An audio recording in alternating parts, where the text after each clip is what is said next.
views and or opinions expressed do not necessarily reflect those of the staff and management of KWAM. Oh, it's that time for the Unleashed Force. The Unleashed Force for the LGBTQ community. Featuring my mama, Gwen GQ, and David Skeeter Clemens. Ow! Let me hear that voice!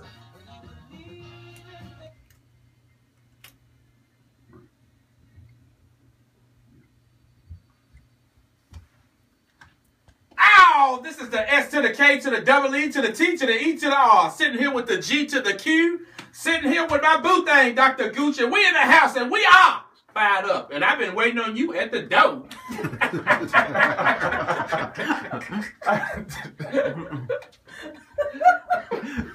Oh my goodness. Oh, I've been waiting on you too. You ought to take that as a compliment. You been waiting on me? That's an insider. You been waiting on me or oh my goodness. Hello, Memphis Radio Land. You know who we are. This is the Unleashed Voice for the LGBTQ community. Right here on AM 990, KWAM. I have to catch my breath with it. I tell you, this guy here is something else. He's something else. No matter how much I sit beside him, listen to him, I still can't get enough. Anyway, this is one of your hosts. This is GQ. And I'm sitting in the studio with my son, David Skeeter Clemens, and Dr. Darnell Gooch is our special guest this evening on the Unleashed Voice. Let's give it up for Dr. Darnell Gooch. Woo! Yes, but before we get into our radio show, I want to tell the listeners, our first-time listeners maybe, about the mission of Relationship Unleashed. Relationship Unleashed is our nonprofit organization. We are an entity that is founded to help us spread our expertise on healthy relationship, peer-to-peer mentoring, and life coaching.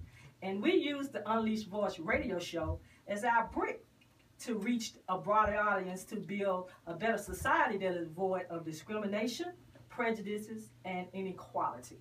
It is our hope that some of this information we present or presented while on the air will cause you to ask more relevant questions about the world around you. Now let's dive right into this thing. What's on your mind, son? We had a transgender in, I think, Union City, North Carolina, who committed suicide from apparent bullying once again.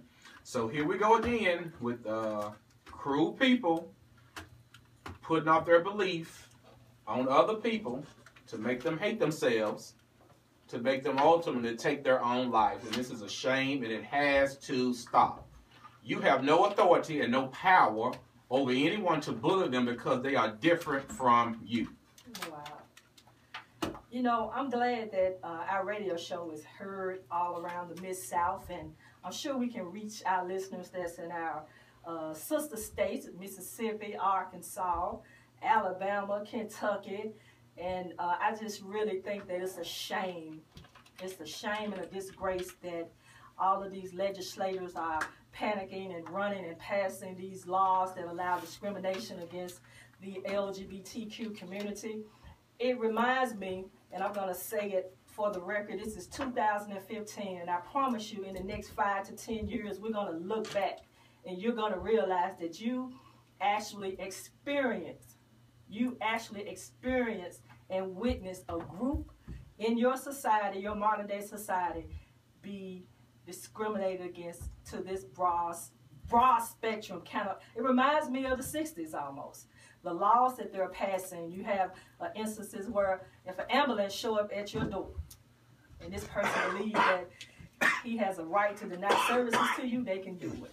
You don't have to believe me, just pull it up on your internet. We had a situation where 2 mothers took their daughter to the doctor, and the doctor refused to treat her because the parents were lesbians.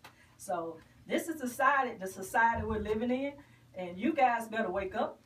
You better wake up because things are being done all around you. You might not think they're affecting you, but I promise you they are.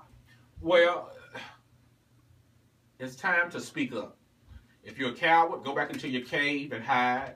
But if you're ready for equality, if you want to be treated just, if you want justice in this land that we say is the home of the free and the home of the brave, you have to stand up and believe what you say and stand up for what you believe.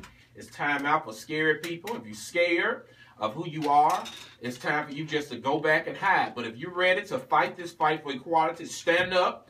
Once again, stop spending your money. Stop giving your talents to people who do not appreciate you, who don't want you. I am tired of people using people. I am tired of it.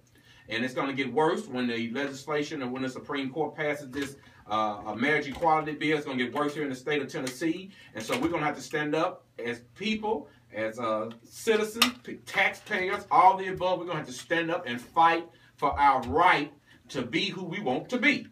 And I'm not afraid of anybody. I'm not bought by anybody. I'm my own man, and I'm ready to stand up and fight for what I believe in. And I need everybody to get on board because this fight's going to get rough and it's going to get tough. And if you're not tough and if you're not ready for this, then don't get into this field because it's going to get for real.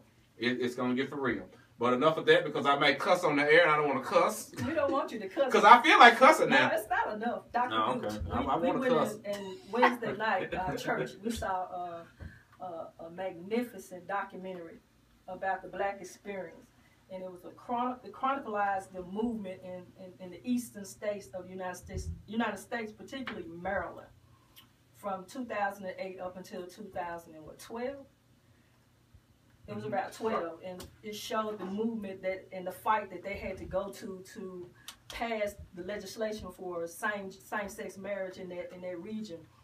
And we saw the conspiracy of churches, the evangelicals, and the Baptist churches, and it was some more churches that joined together, and it was intention. And it was just sad. I cried, I cheered, we clapped. And this is what we're going through right now. This is one of the reasons that maybe the transgender committed suicide. It's called hypocrites. Yeah. Chime in on this, doctor. When we watched that documentary, it's called The New Black.